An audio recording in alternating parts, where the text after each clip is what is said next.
Tonight on the Podcast 'em Down TOS Rewatch, we learn that physical and emotional violence is necessary for a vital, resilient human culture.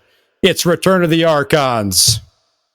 Podcast them down. Hail, Metal Nation! This is Podcast Them Down. We are continuing our Star Trek The Original Series Metal Rewatch, where we go through all the episodes, rate them for goodness and metalness. Joining me, Tim, as always, is Doug, and direct from New Caledonia's own Red Sphere is Matt. Hi everybody. Praises to Landrew.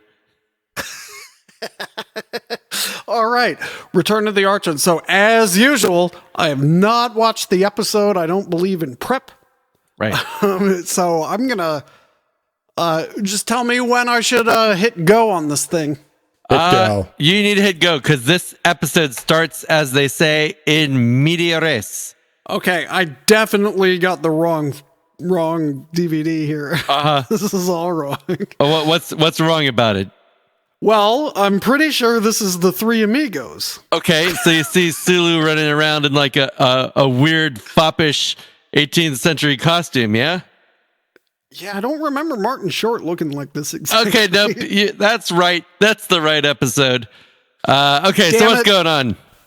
Oh, hey, look, you showed up. Yep, yeah, then there's a fucking lawgiver. Here's some Star Trek. All right, go ahead and explain what's happening. Okay, so the episode opens. They're on some planet. We're not sure what's going on. Sulu and some dick named O'Neill are wearing like 18th century clothes for some reason. With a cravat, and they're on the planet or something. Beta 3. They're trying to figure out what was going on. But a lawgiver, which is a hooded, cloaked character like I am, they appear and they start chasing them. And Sulu says something very cryptic. He says, the lawgivers the Archons, they know we're Archons. They don't wear this anymore. Everything is just very confusing. They try to run, they try to hide, but they're unable to break on through to the other side because the lawbreaker or the law giver pulls out like a metal tube of some kind. And pop quiz: why were the Doors the greatest band of all time? No bass player. No bass player. That's right. All right, go ahead. Okay. So we don't know. O'Neill disappears. He fires a phaser at them. But Sulu is beamed up, and he just seems to be wackier than Sulu normally is. And he just keeps saying, paradise, paradise, my friend. And that's all we get. It's a very teasy teaser. And for some reason, the ship sociologist is present when Sulu returns. Oh, yeah. Oh, this is a great episode if you hate sociologists because they are assholes. Well, at least It would this one seem guy. so. Yeah. This is not the best moment for sociology. Seems to represent the future Chicago School of Sociology. Yeah, definitely. Okay, so that's basically it. That's the teaser. So hit the chamber. All right, let's go. Let's do this.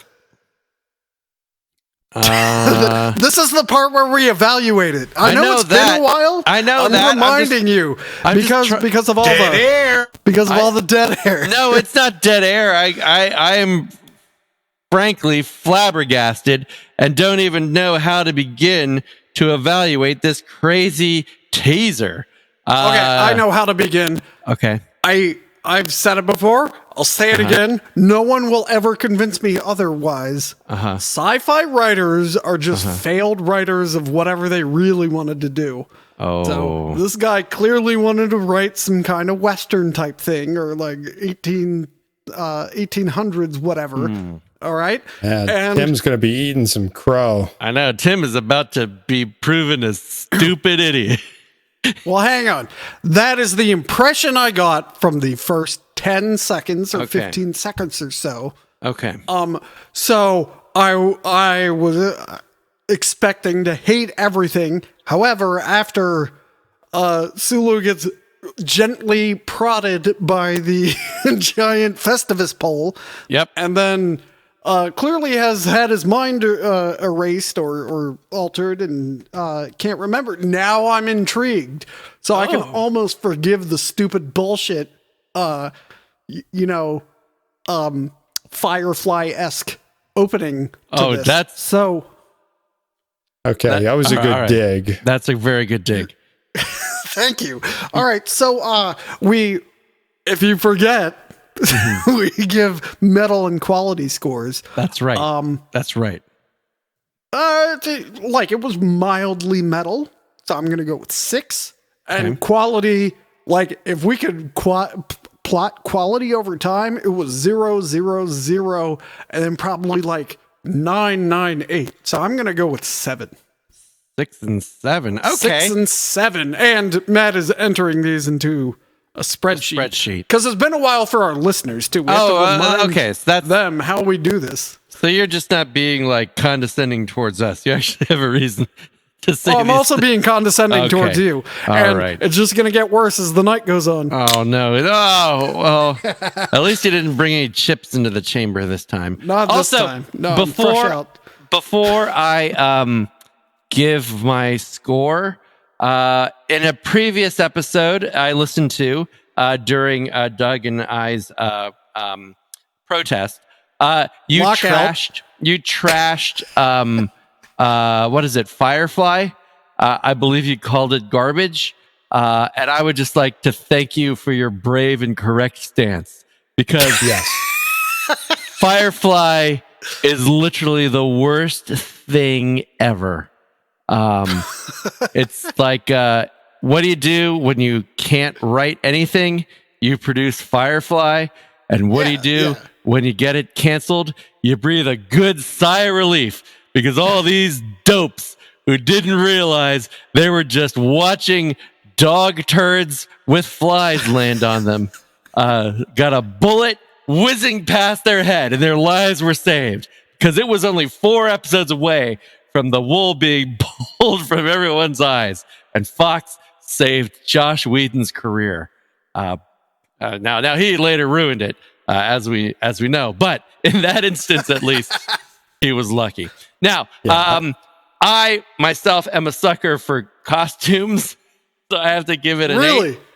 I have to give it an 8 just for Sulu's. This would be an episode to watch Sulu's, on YouTube. Frilly, froofy costumes. Or at least peek in on the YouTube if you're listening to the audio. And also, I'm a fan of cloaks. I feel like we don't know much, but we know the lawgivers are pretty goddamn metal. We know they have big metal tubes. So I'm going to give this a solid 8 and 8 as a teaser. Kind of reminds me of the Gathered Darkness hierarchy, the Burning Shadows album. For more information, it does. Shadows it does. link in the description. Listen to Gathered Darkness. That's might want to just put that in a tickler file in your mind. Maybe just I don't get the reference. But just maybe keep that on a shelf close by. Maybe you might want to pick it up. Did Fritz Lieber write this one? No, it was by Gene Roddenberry. All right, go on. Well, he's a known plagiarist. I'm going to go 7 and 7. Okay, I'd love a 7 and 7. Damn it, you beat me to it. There's Sulu and O'Neill are dressed kind of 18th century, but if you look closely, which we can on the remaster, kind of the setting and the things we see vary from sort of the 17th century into the early 20th century. So we're all very confused. Then we got the hood and the guy with the tube, and it intrigues.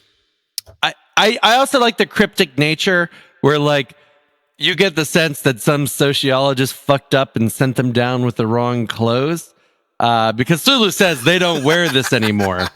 So that's interesting. That's how the lawgiver knew he wasn't. Well, that's exactly how. That's what he said. Yeah. All right. Onward. Out of the chamber. All right. And go. All right, I'll read the captain's log. Please. Stardate 3156.2. While orbiting planet Beta 3, trying to find some trace of the starship Archon that disappeared here 100 years ago, a search party consisting of 2 Enterprise officers were sent to the planet below. Mr. Sulu has returned, but in a highly agitated mental state. His condition requires that I beam down with an additional search detail. He's dressed like Billy the Kid now. I'm not sure why that's the case. Luckily, the Paramount lot has all kinds of cowboy stuff to wear. So we see all of our Star Trek friends. Spock. Oh, Spock is wearing something fucking crazy. Spock looks it's like really he's weird, wearing Matt. He's wearing most of the costume from one of the nuns in The Sound of Music. Yeah. So everyone is wearing like a sensible cowboy clothes. Spock has a weird fucking hood on. He just looks like the most conspicuous person. Like, I don't know what he's doing. Later on, they would figure out just give Spock a hat. But I guess they haven't reached that point in their costuming yet. So they beam down on the planet. They're at some Wild West set. And they just start walking around. And they still seem to be dressed out of the wrong period. So sociologist Lindstrom did not really course correct. Yeah. I mean, he tried. I feel like they're closer. Everyone's It is an walking improvement. Everyone's walking real slow and deliberate, and it seems like an outtake from the Ministry of Silly Walks. Yeah, it's Only there's no silly walks. Everyone's acting a little weird, and then a guy I can only describe as a fucking creep walks up to them and just starts talking to them. And he says, "Hey, are you guys here for the festival?" And he just starts talking all about the festival. He's like, and they explain that they're from the valley outside of town. He's like, "Oh yeah, everyone loves the festival. I bet you can go talk to this guy Rieger and get some rooms, and then you'll be good. You can like rest after the festival." And they just keep going on about the festival, the red hour. It's almost red hour, which we'll talk about more in depth. But there's apparently some time pressure. They want to get their rooms. They want to make sure everything is prepared before the festival, which is somehow related to red hour. They find his daughter, Tula, and they repeat the same goddamn thing. They just say everything again. And then they go to Rieger's house to get their room. What about the... Oh, well, that happened. So as they're walking to Rieger's house, the clock strikes 6 and red hour, I guess, starts? Or is that red hour? And what happens, Doug? I think that's the red hour. And then so we see violence and mayhem in the street. Violence, mayhem, and ecstasy, I would describe it as. Yeah. We need to address something. This daughter, the second it strikes 6, I had to pause it. Yeah. To make sure I saw this. The daughter starts screaming or something. I don't know. I have it on mute. But the actress has so many fucking fillings. I am watching the HD version. No. So, last tooth here, the first molar, silver, and silver. And you can see it because he screams with her mouth wide fucking open. So, all right, go ahead. Wow. Dude throws his bowler hat. Landrew provides.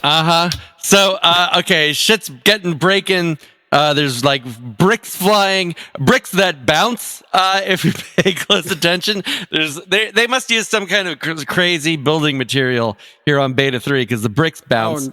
Of course, someone's all over Kirk. Yeah, some woman jumps up on Kirk and kisses him. All kinds of insanity is ensuing. Wait. This brick, I think it bounces off someone's head. It does. It does. It's a very bouncy brick. Oh! You didn't seem fazed by it at all. No, I mean, well, that's the festival, Tim. It's a different time. Okay, so they run. Kirk says, "Let's get out of here," and they run to Rieger's house, and they barge in the door, and 3 old men are standing there, and Kirk and all like 15 of them, or how many of them are there? The men are surprised. And again, we don't brush our teeth on this planet. We get the same goddamn speech again. They're like, from well, the valley. Are you from the valley? Are you here for the festival? Why aren't you outside? You're young. We're too old to go through the festival, but you're not. And then they're like, well, how? There's like some tension between the old men. One of them seems to be willing to give them the benefit of the doubt. Like maybe they don't have lawgivers in the valley. Maybe they don't know about the festival, but this guy Tamar or Hakem, he's a fucking dick. He's like, they need to be out fucking side because it's red hour. They just get into like a weird fight among these 3 men about whether or not Kirk and the gang should be out raping people and throwing rubber bricks. So that happens. And sociologists, the practice of sociology or anthropology seems to be a bit different now. Right. So in the middle of field work here, Lindstrom makes a bunch of normative statements. Yeah. Like he seems unable or unwilling to observe and learn. He just wants to impose his values on people he's just met and situations he doesn't understand, and belligerently so. I guess this is like future sociology, Doug. Maybe it advances in the 22nd century in a way that we don't understand. But yeah, so he's weird and belligerent. So Hakem, like the dick guy, leaves, and Mr. Rieger, who seems fairly nice, shows them up to this room. And he says, you can return here when the festival's over and you can get rest. And Kirk again repeats that they are not going to the festival. And Rieger is like, what the fuck are you guys talking about? And Kirk asks him, like, we want to learn more about this festival and Landrew. And Landrew, who Hakem has talked about kind of broadly, and I believe Sulu also talked about, seems alarmed. Like, why are you talking about Landrew? Who are you? What's going on? They hear all kinds of debauchery going outside. And Rieger is just like, I got to get out of here because you guys are trouble. And then they end up, they're in the bedroom. Mm-hmm. Kirk believes they have until morning. For some reason. He asks Lindstrom to correlate anything to any other sociological parallels. And then he tells, well, first he says something, if I recall in here, about stop the analysis. Oh, yeah, he like, does. Spock, think up our plan. Yeah. He does do that. Yeah. And that's pretty much it. Yeah, despite knowing little, Kirk demands a plan of action to execute in the morning. Mm-hmm. There's a shot where we see the hills of Southern California behind the New England city. Well, it's an alien planet. Yeah. And then end act. Is that the lawgivers come. Yeah. No, so and doesn't Tula comes back, doesn't she? Yeah, so it's the morning now. I guess there's like a fade in and fade out. It's the morning now. And as they are, like Tula comes back and she's all distressed because I guess she's been out all night. When the clock strikes 6 a.m., they they go back into like they just go back to their like weird robot-y kind of existence. Rieger comes back. Lindstrom yells at Tula's father again because he's a sociologist. And finally Rieger concludes that they are not part of the body because they don't know anything about the festival. And then finally, Jesus Christ, this act will never end. The lawgivers come. That asshole Hakem says that they are annoying people who are non-believers. They are Archons, in fact. And they have hoods, and they basically say they need to be absorbed into the body. And that, Jesus Christ, is finally when it ends. Shall we then? Yes, please. All right, so festival seems like a typical weekday in Philadelphia for me. I mean, I was in Philadelphia earlier this weekend, and yeah, it is. I just don't care about what's happening. Yeah. So I'm going to give a quality of, before I say this, all the excitement is outside. Mm-hmm. And then they just have a bunch of boring fucking talking in the bedroom where three men are asleep. And Kirk is leaning on the bunk bed, having stolen someone's blanket. So, yeah, I'm gonna. It's a 2. There's metal stuff happening, fires and whatnot, all night. And you can tell the daughter had a rough night because you can see her shoulder when she comes back in. Yep. So her hair is what tousled. about the way Kirk's like, McCoy, give her a shot. Yeah. She'll get a shot. It'll calm her down. Trust me. Yeah. Kirk's had this experience before, apparently. He's no stranger to festivals. Yeah, and Kirk just starts out from a position of defiance. Yep. To the lawgivers. Yeah, so the most metal part is when, because we're not allowed to see the awesome metal action happening outside. So we have to settle for the most metal part being the peacemakers or whatever coming in. Lawgivers.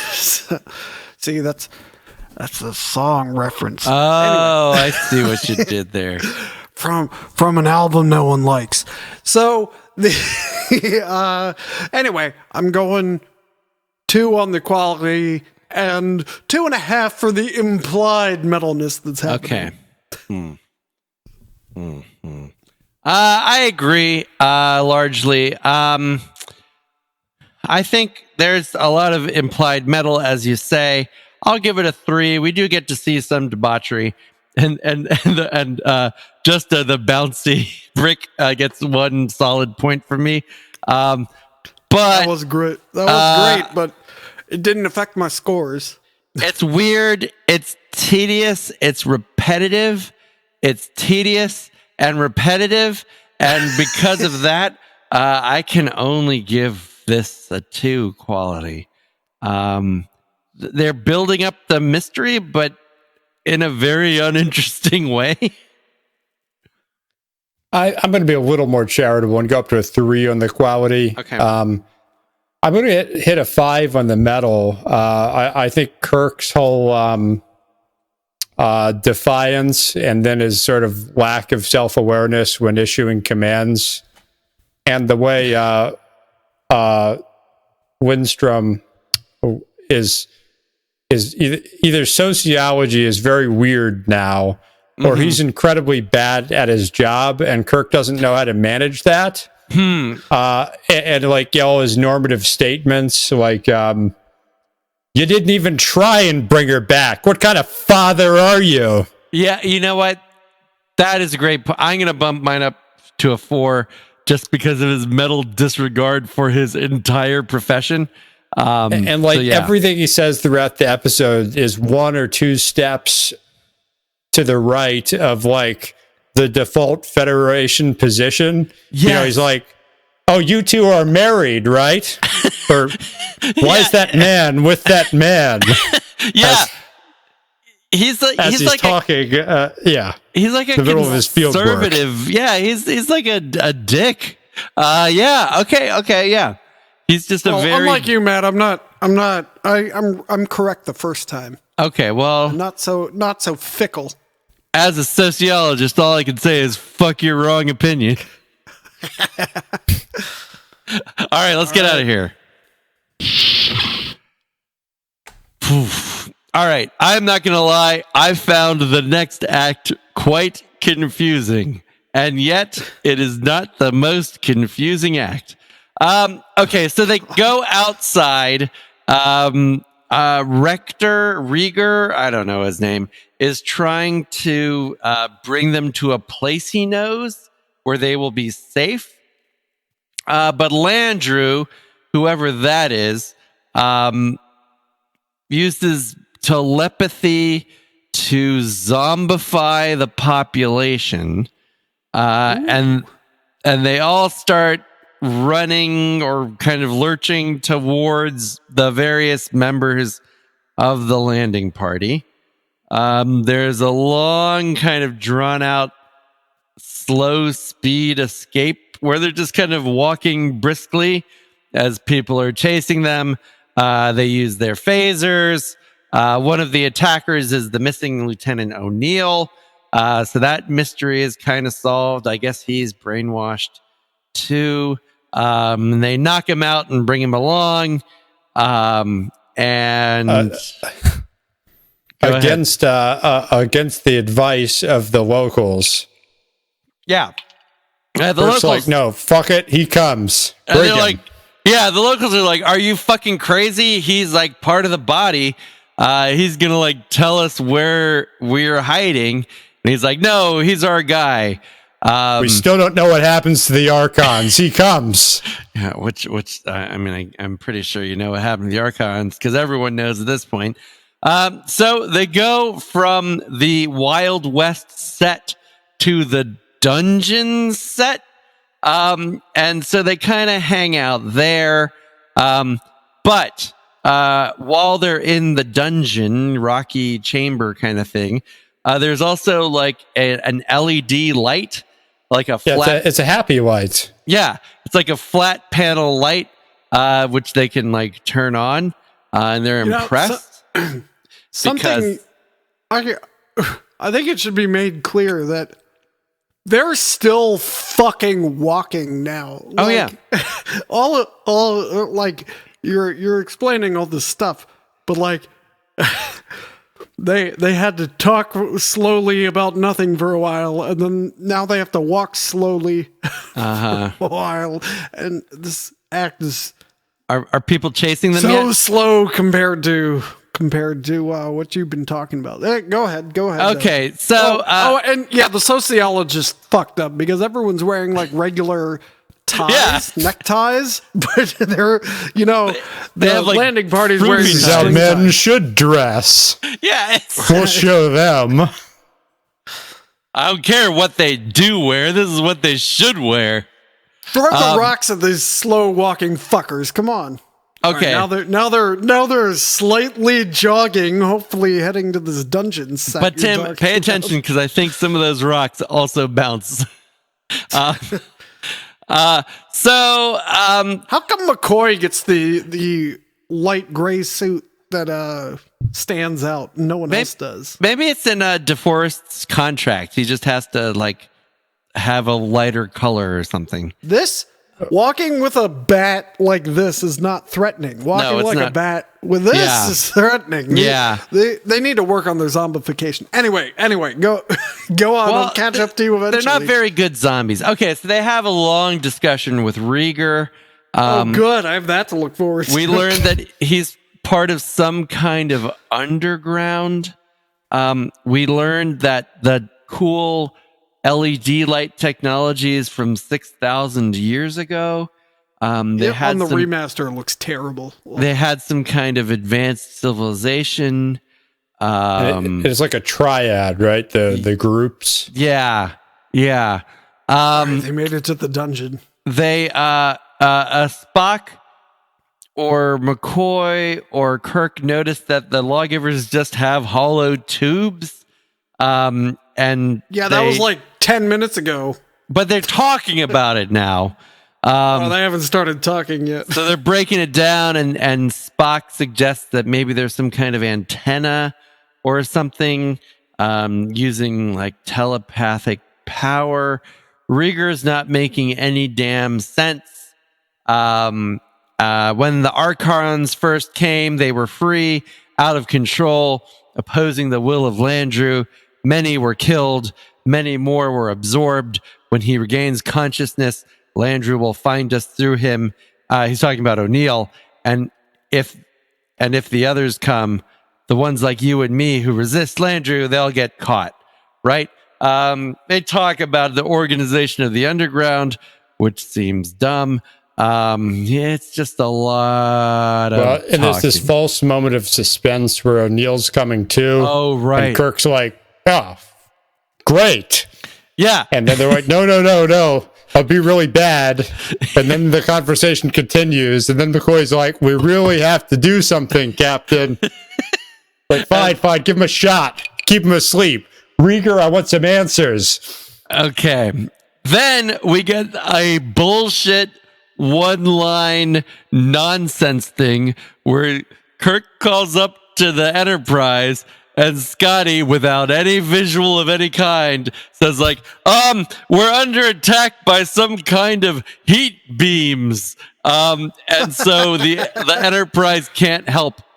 If we try to warp out or move on impulse, we'll lose our shields and burn up like a cinder. And Kirk says, all right.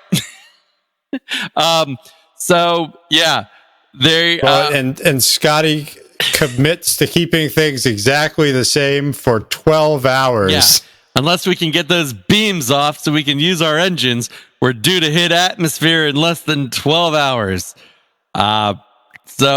Okay, no help at all from the Enterprise because it's hot. Okay. So heat beams, sensor beams. Who knows what's going on? Why is this act just going on forever?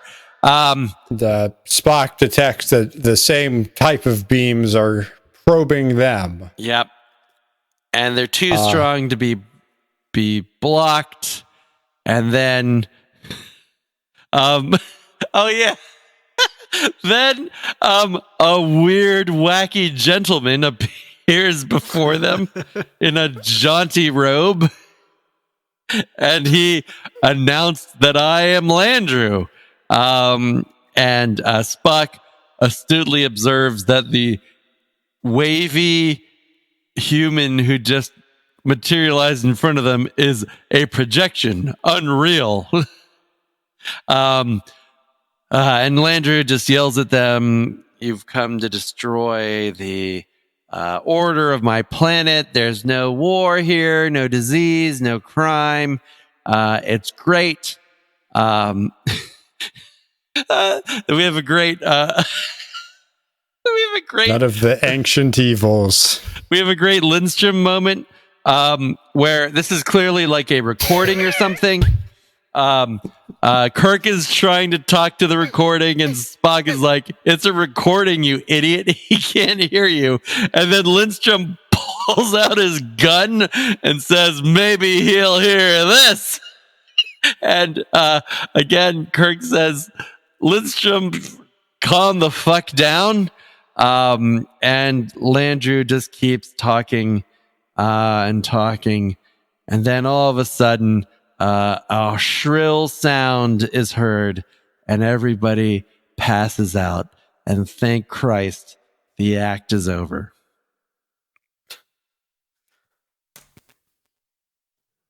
All right. How's it going on your playback there, Tim? Jaunty gentleman just showed up. All right. Okay. Is Scotty is when they're attacked by the heat that they don't seem to be reacting to other than talking about it. Does Scotty have the George Clooney haircut from the 90s? His hair seems like it. His hair is weird in this episode. Well, like from some angles it looks like the George Clooney thing, and then from some angles it looks like he has a part like I do. Yeah, I think he was having trouble with his comb over in this episode, I think. Something was up with that. I don't really know what was going on there. Want to start off with some scores there, Doug? Well, it's all over the place, to your point. I can't go higher than a 4 on quality. I mean, we get even that. Yeah, no, I'll stick with that. It's too talky, but at least they're not saying the same things again and again and again.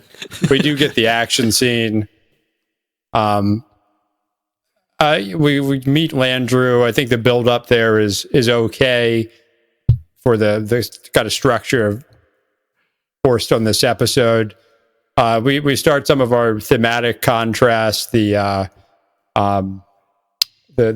piece, the bound piece of Landrew versus the assertive piece of Kirk and the Federation. And on the metal side, yeah, we got Lindstrom. We got Kirk sort of all over the place, but in charge. Yep. So I'm going to go with 6 on metal. 6 on metal. Wow.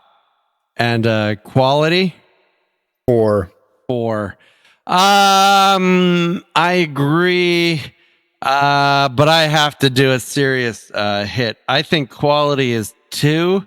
I feel like this could have been 2 scenes. The pacing is all off. I am going to give it a 4 for metal, but only for the actions of Mr. Lindstrom and when he pulls out his gun and says, maybe he'll hear this. Those are the entire source of those 4 points. Knocked me down to a 3 and 5. All right. 5 and 3. There you go.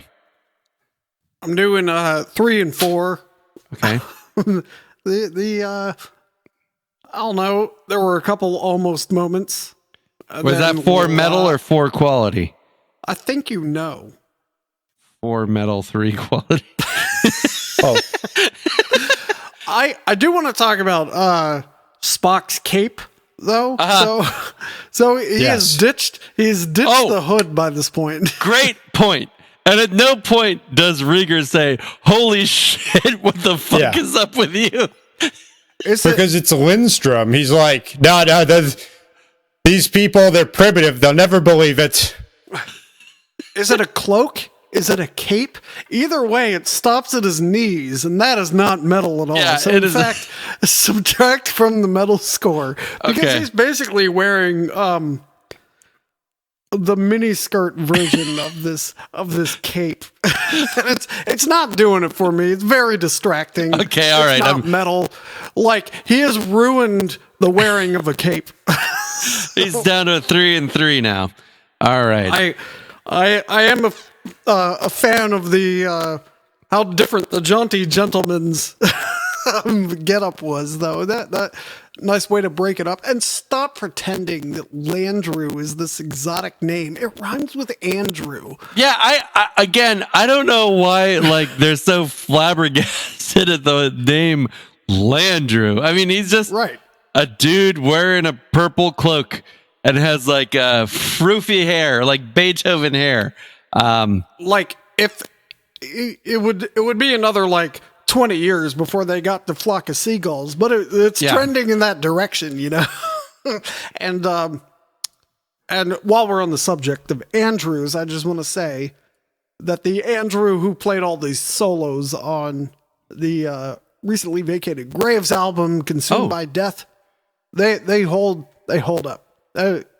He's a very good guitarist. If he ever moves back to the area, he is welcome to do more solos. All right. So, anyway, we look forward to no L's in front of your name. We look forward to hearing you soon, Andrew. All right. Oh. So, Captain's Log, Stardate 3157.4. The Enterprise, still under attack by some sort of heat rays from the surface of Beta 3, is now being commanded by Engineering Officer Scott. The shore party has been taken by the creature called Landru. And then, very Star Trek scene, we ended up with open with Kirk being bound, if I recall. Yeah, you're right. He's in a chamber. There's a stone door. Everyone's kind of passed out. Dr. McCoy is gone. And the other guard and Mr. O'Neill are also gone. They're trying I'm a scene ahead. Yeah. Oh, you're a scene. You're a scene ahead. So their phasers are gone. They're locked in this room. And that's right. They were passed out. I forgot. Yeah. So Spock surmises that there must have been some kind of like hypersonic sound wave weapon that knocked them out. Lindstrom astutely says, "Oh, is that what it was?" Again, the stupidest man in the 23rd century, Lindstrom. I would expect it to be infrasound that would make them disoriented. And either this is where Kirk... This is a classic Kirk line, Matt. It's either twice in this episode or this is where it is. I'll leave it to you to read. Okay, is it this one here where they point out that the lawgivers are unable to deal with the unexpected? Yes. So Kirk somehow confused them with logic just before the sound waves and Landru appeared. And Kirk says, "Enough analysis. Let's think of a way to get out of here." What about the lawgiver's inability to cope with the unexpected? And then they turn into computers. Spock says they have to be computers. Spock returns to analyzing. Yeah. Yep. Their reaction to your defiance was remarkably similar to the reaction of a computer when fed insufficient or contradictory data. And are you suggesting, says Kirk, that the lawgivers are mere computers, that they aren't human? And Spock says, "Quite human, Captain. It's simply that all the facts are not in yet. There are gaps." It's just a very strange exchange. I'm not sure why Kirk thinks they're computers or Spock. They didn't seem to have that reaction what we were watching, but apparently that was in the show. One of the nuns just showed up. They might as well just cut to the ending and then cut back to here. Right. That's as effective as this foreshadowing is. Yeah. It's like, what do you mean some kind of computer? So McCoy shows up now, and he's talking all weird. O'Neill is there too, and he's doing the whole like high, dazed, like, "How are you, friend?" He's kind of acting like Sulu, and they're like, Kirk is all upset that McCoy has been absorbed by the body. A lawgiver comes in and points his hollow stick at Kirk and says, "Come," and Kirk says, "No." And then the lawgiver says, "Then you will die." And he says, "All right, I guess I'll go." And he goes to see where they're going. And then I don't even know what's going on. Have you met the bald guy yet, Tim? Oh my God. No, but McCoy looked like he was about to smooch Kirk. He looks kind of smoochy. Well, And there is an interesting scene earlier where Kirk just doesn't remember the shore party's names. He's I woke up next to the other guard.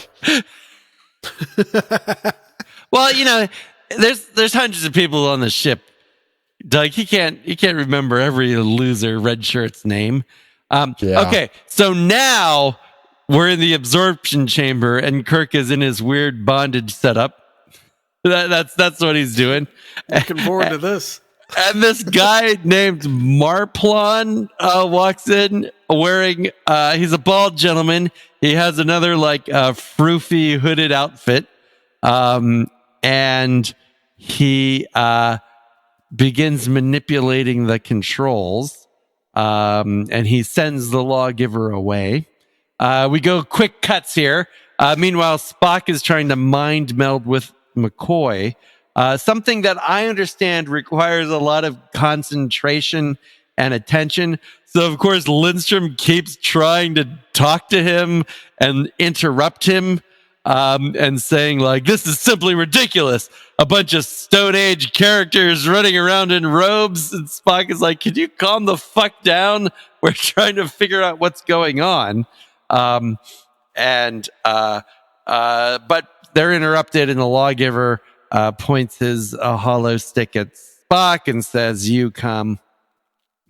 And then, to everyone's horror, Spock meets Kirk with an inane smile on his face. Kirk has joy been to you, absorbed. friend. Peace and contentment will fill you.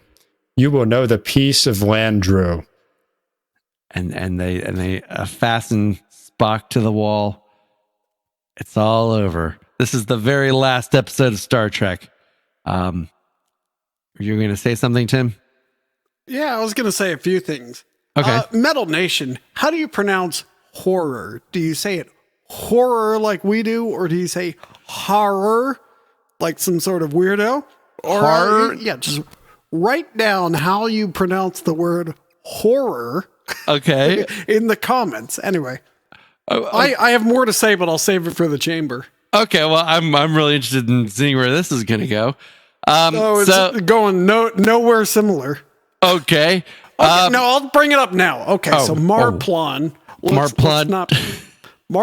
Let's just be clear. That's Marlin with a P in it. Marplon, yeah.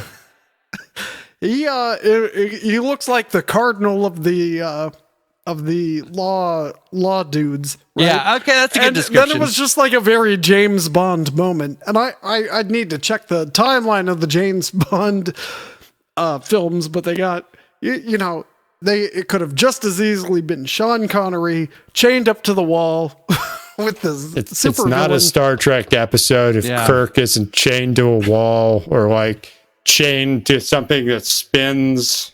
Yeah. Anyway, that's all.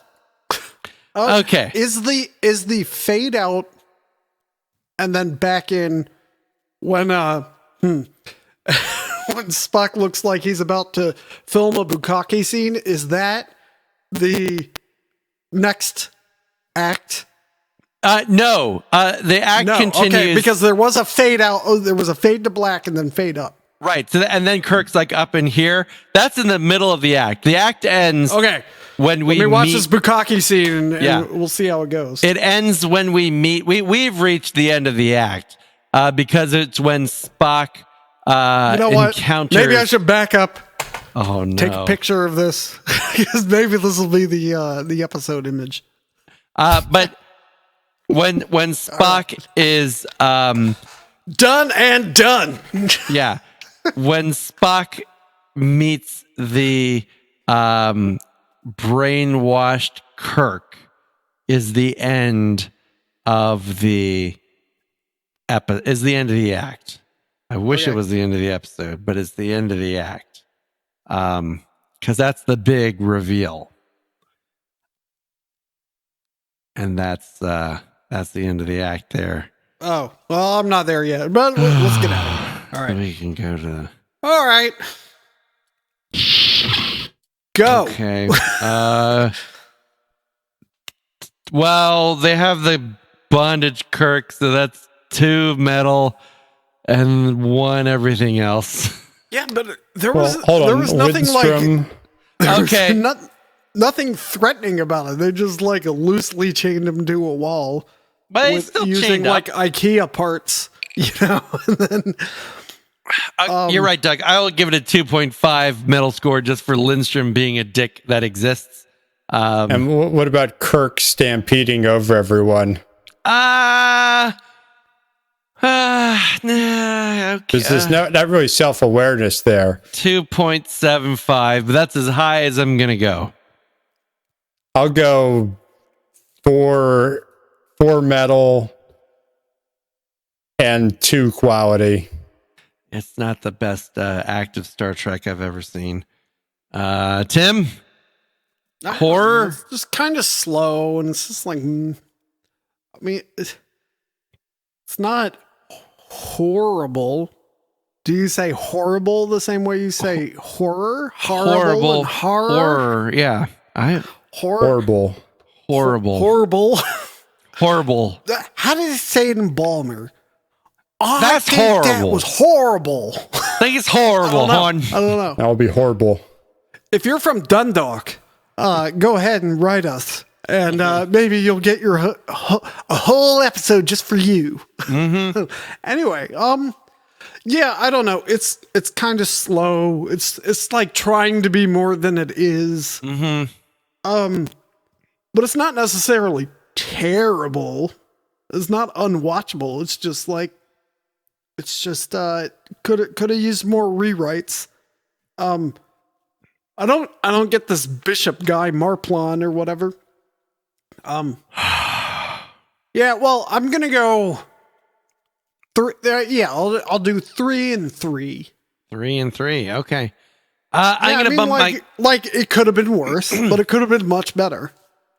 I'm gonna bump my quality up to a 1.5, but I would like to say that I would be more lenient if it was a slow act that had a lot of exposition, but we don't actually learn anything throughout this whole plotting act. We know exactly. Well, we learned that same. there's a guy with a machine. Do we know that? I feel like we already knew that. Marplon. But Marplon's just the guy who absorbs. Like that's just the brainwashing machine. I guess. Yeah, but we didn't know about this Marplon guy. We didn't know about Okay, we didn't know I that there didn't was. pause it in time, so I happen to know that he seems to be important.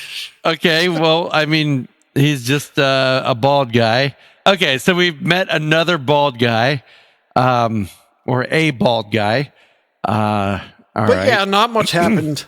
At least this must have been cheap to shoot. Oh, I'm sure it was cheap. They've been to on shoot. 2 sets so far. And now in the final act, even though they wasted this whole act 3. Hold on, we got to leave the chamber. I know. What But the hell are you doing? before I leave I'm just saying that I predict in act 4 we will get like double the exposition at the end of the story because they wasted the opportunity here to tell us what the fuck is going on. That's all I'm saying. Alrighty then.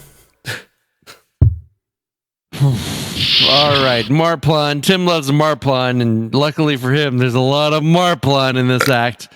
I was hoping that was going to be better, but it wasn't. There we go. That was a little better. Okay, Tim, predict. Has Kirk really been brainwashed? Yes. Well, That's no, my prediction. Your prediction is totally wrong because we immediately discover that Marplon was I was like 3 seconds into it. Marplon was the 3rd guy in the Resistance, apparently, and so he Haven't gotten doesn't that far, Dick. change Spock. I knew he didn't change Spock. That's all I knew. Yeah, he says, "You're Archons. I know what's going on. You're gonna save us from Landru." But I can't talk here because Landru will hear. Rieger. Apparently, some people are immune to absorption, so Rieger is safe. Yeah, they don't explain that. And he says, you're going to be safe if you just like keep on acting like a zombie.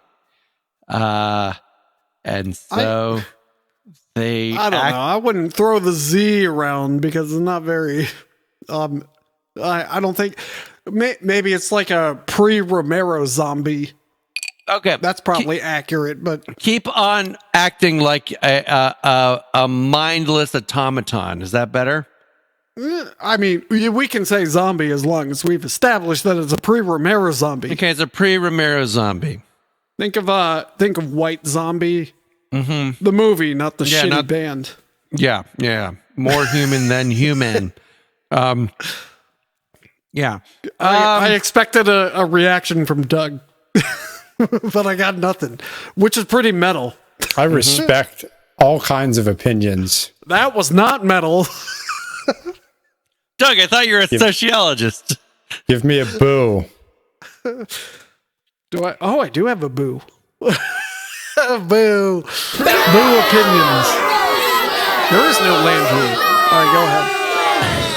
Okay, so now we have a weird extended discussion between Kirk and Spock about the Prime Directive, and apparently it doesn't apply here. So Kirk and Spock are trying to figure out what to do. They're talking about the Prime Directive and if they should somehow interfere here. And Kirk is of the opinion... Real quick, this Marplon Dr. Phil guy, why can't he walk right? I don't know, because do you remember long ago, whose line is it anyway, when they kept doing all the John Wayne impressions? They'd walk stiff-legged. I think that's a great idea. You know, that's how Marplon walks. He walks like Ryan Stiles' impression of John Wayne. All right, go ahead. We got to jump back, Matt, to Spock's observation where he says, "This is a soulless society, Captain. It has no spirit, no spark. All is indeed peace and tranquility, the peace of the factory, the tranquility of the machine, all parts working in unison. And then when something unexplained happens, the routine is disrupted." And this really contrasts this. Yeah, I mean, this is a bound, mechanized, atomized piece. Okay. In opposition to the assertive peace and freedom. Yeah. That Kirk and Spock embody. This is an excellent point. So in Landru's society, everything is planned. Everything is sketched out. Everyone knows their role. You're a cog in the machine. And it's why Defiance is so effective, right? Because the system can't handle it. Right. No one even knows what really to do. Free. Okay, so now comes the weird Prime Directive talk. Go ahead, Tim. I was laughing at a scene that happens after this talk, so I'll tell you when we get there. Okay, so now comes the weird... And I'm paused, so you can catch up. Okay, so Kirk, after talking to Spock about how this is a peaceful and tranquil society, concludes that they must be stopped and Landru must die. And Spock says, well, what about the Prime Directive? And Kirk says, that's for living, growing cultures. So basically, there's a big hole of the Prime Directive that if you think a society is shit, you can fuck around with it. I bet that's a loophole that got closed. By the time the Next Generation came around. I'm pretty sure it gets closed maybe a few hours after Kirk reports in about what happened on Beta 3. So Kirk decides that the best thing to do is kill Landru. Luckily, our buddy Marplon walks in and they're like, how do we find Landru? And he says, well, he's just over there in that room. We're here to kill your god. But brainwashed McCoy gets suspicious and starts yelling that they're traitors. And he says, Doc, I don't want to hurt you. Traitors. Luckily, good old Spock uses the Vulcan neck pinch, which still works on brainwashed people. All these lawgivers walk in. Now, very famously, Leonard Nimoy developed the Vulcan neck pinch because he didn't think Kirk or Spock would resort to physical violence. But nonetheless, he just punches one of the lawgivers in the face. I guess it was the expedient, logical thing to do. What I was laughing at was when the lawgivers come in, who are walking quite briskly compared to before. Kirk takes one of them out with a karate chop to the neck, and then as he's falling, another one for good measure, which is kind of how I used to play hockey. Kirk actually, if we're going down, I'm gonna get an extra shot in, type of thing. Mm-hmm. and then Spock definitely gives him a right hook. So Kirk even makes fun of Spock for punching the guy. They put on their lawgiver robes. Well, hang on. He says robes. Yeah. And so obviously Kirk tries to take the guy's boots off. Why does he need the boots? Oh, that's amazing. Okay, so Kirk and Spock put on the lawgiver outfits. Kirk demands to know where Landru is, and Marplon is like, I don't know, and he just starts yelling at him. And my favorite thing is, like, they're really reluctant to take him, and Kirk just says, snap out of it! Start acting like men! And then he tells Kirk to call the Enterprise. He tells Spock to call the Enterprise. They're still getting attacked by them heat rays, and they have 6 hours left. And so Sulu's still weird and crazy. And so it's time to go bust in the door, even though Rieger and Marplon are like very much afraid of Landru. And Spock keeps Vulcan neck pinching people when they freak out. And they make their way to the Hall of Audiences with Marplon. Well, I do like, just to jump back, that again, Scotty is almost always the most metal character in behavior. Okay. And again, he's like, yeah, things are bad. We got 6 more hours before you'd notice anything different than what I'm telling you. Like the as is maintained. That's what he says is going to happen, and it happens. He's consistent. Yeah, it's like there's no actual evidence he's doing anything. I want to retract my statement about the George Clooney haircut. Maybe it was just the one angle. But and then showing him now, no, that is, it's not. It doesn't look good. All right, Sulu. Sulu is of the body and very peaceful, which concerns Scotty. And then also Kirk is like, put a guard on him. Yeah. That scene from a few episodes ago where he's like dressed like the swashbuckler. Uh-huh. Like, that has ruined my anything Sulu has done. I'll let you know if I can ever take him seriously again. No, but my summary of the last scene was, Kirk, fuck your prophecy. You all need to act like men. Yeah, that's basically it, right? Yeah. So they go into the Hall of Audiences. Marplon's still freaking out. The Landru hologram thing reappears. Kirk says, we are the Archons. We are the Archons. We've come to speak. Well, they transgress and disrespect Landru by disrobing. That's true. Before talking to him. That's very true. They have like this kind of weird back and forth with Kirk and Landru go back and forth about the body is great and you're an infection in the body. And Spock notices that it's just a projection. But he's got this radical notion that the source of the projection might be directly behind. Again, for no reason. They got a short throw projector. Those things are like $10,000 now. Okay, so they decide the best thing to do is just blow a fucking hole in the wall. So they do that. Big reveal, Landru is a goddamn cardboard box with dials on it, a.k.a. a computer. I'm not there yet.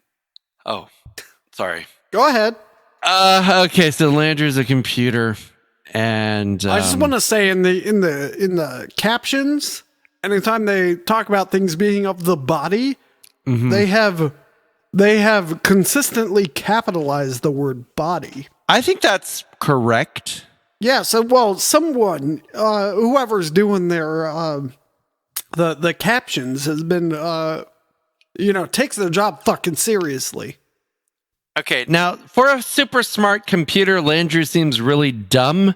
So immediately after they blow a hole through the wall, Landru neutralizes their phasers. Why he couldn't read the room, especially when they drew their phasers and neutralized them then, not sure. But he did.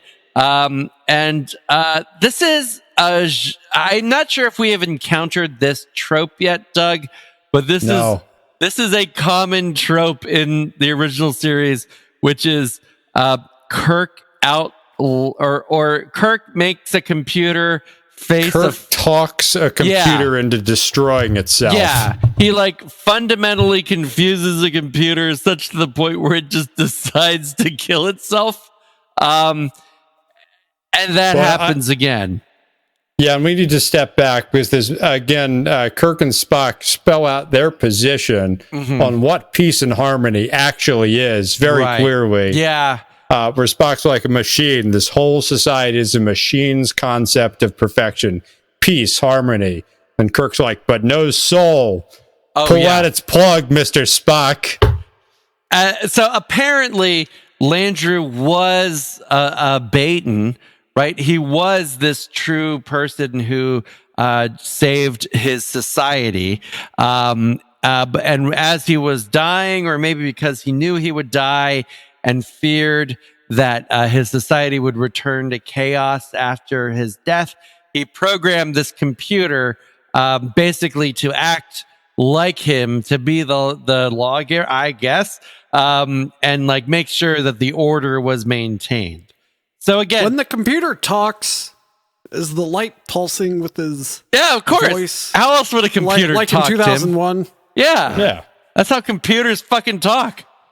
Again, I'm watching this on mute with the captions. So, So Kirk keeps yelling about the soulless nature of the computer and how evil. He asks it questions and won't let it go. He's so assertive with the computer that it overwhelms it. Right. So he's like, you have to protect the body, but you're killing the body. You're evil, and evil must be destroyed. And Landru's like, no, I have to live.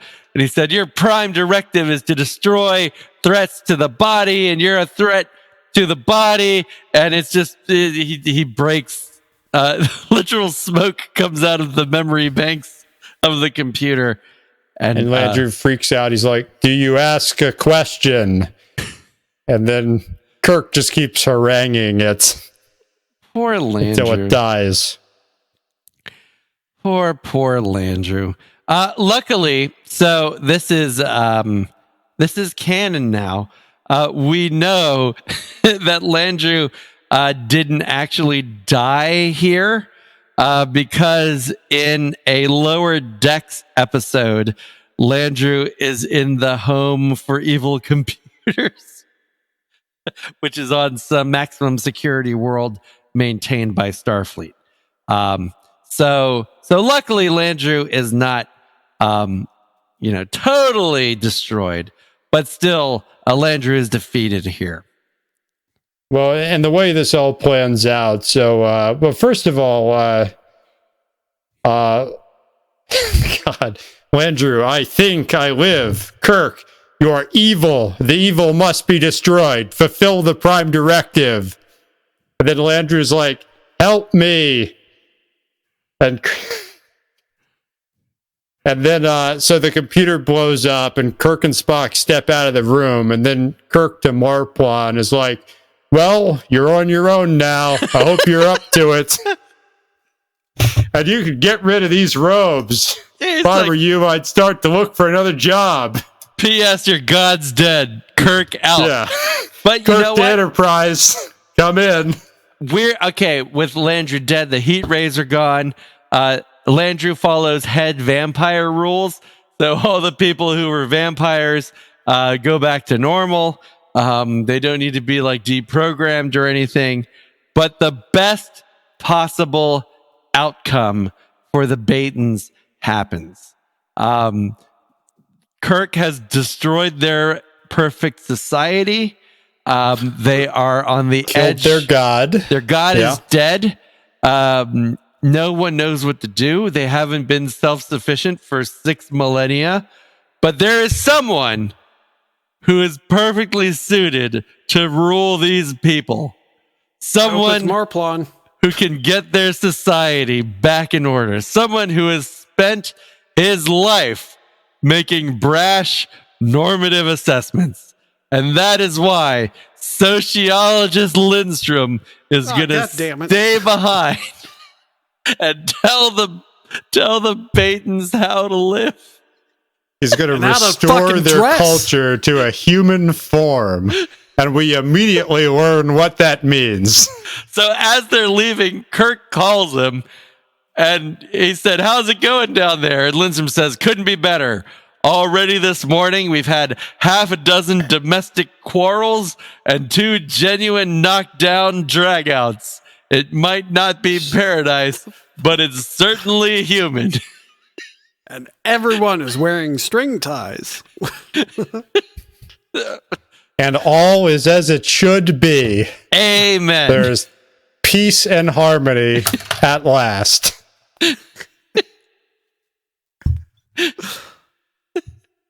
All right. Oh, my God. Yeah. Oh, and the end is good, too. Spock. Let's get out then. Go ahead. The last 2 lines. How often mankind, this is Spock, has wished for a world as peaceful and secure as the one Landru provided. And Kirk's like, yes, and we never got it. Just lucky, I guess. God.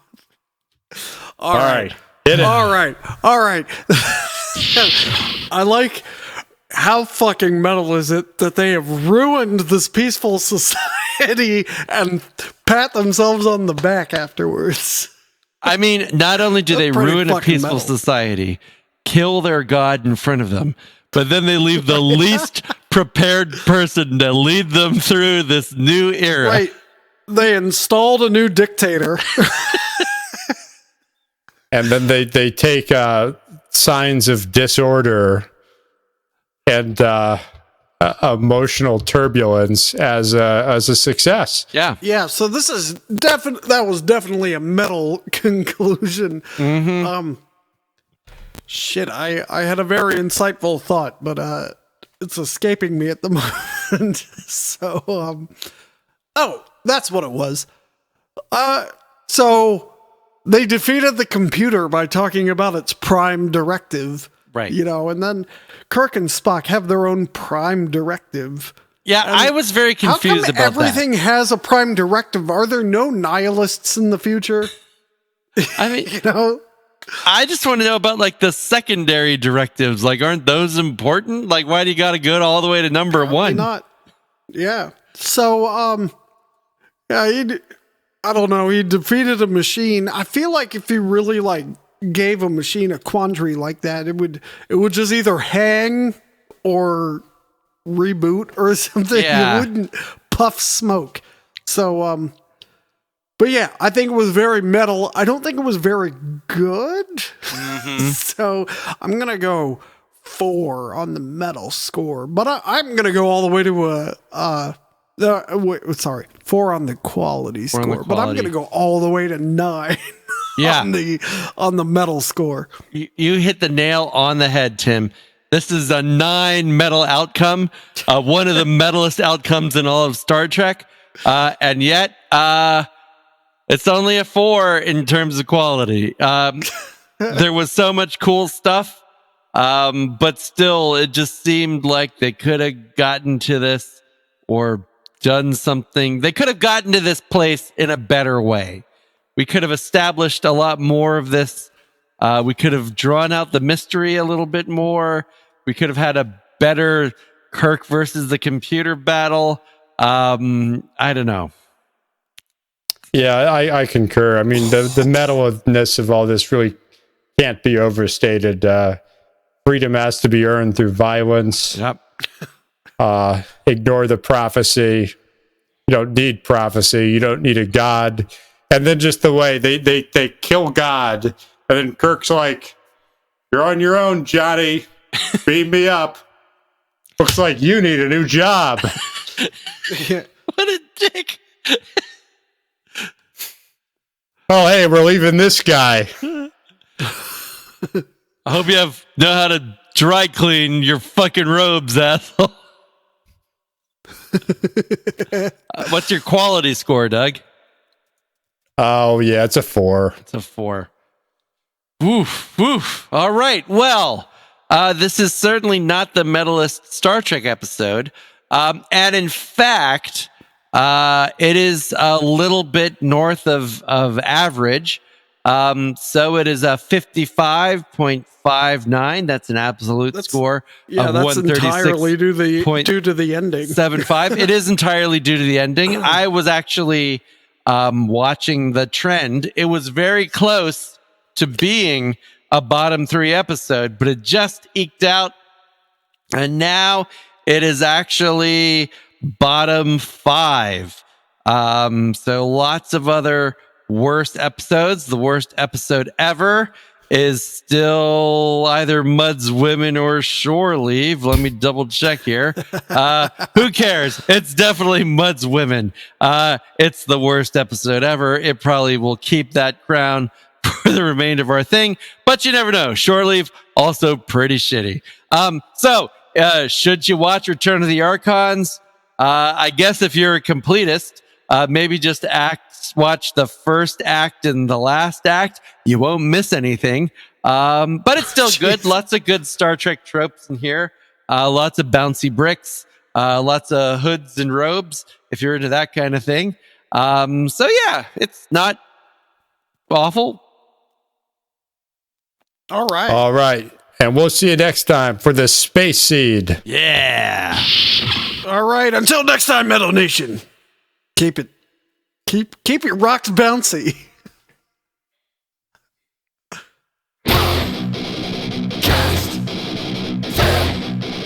So, Tim, you should do a concept album based on Return of the Archons. And then when people point out that it's similar to Gather Darkness, have no self-awareness whatsoever.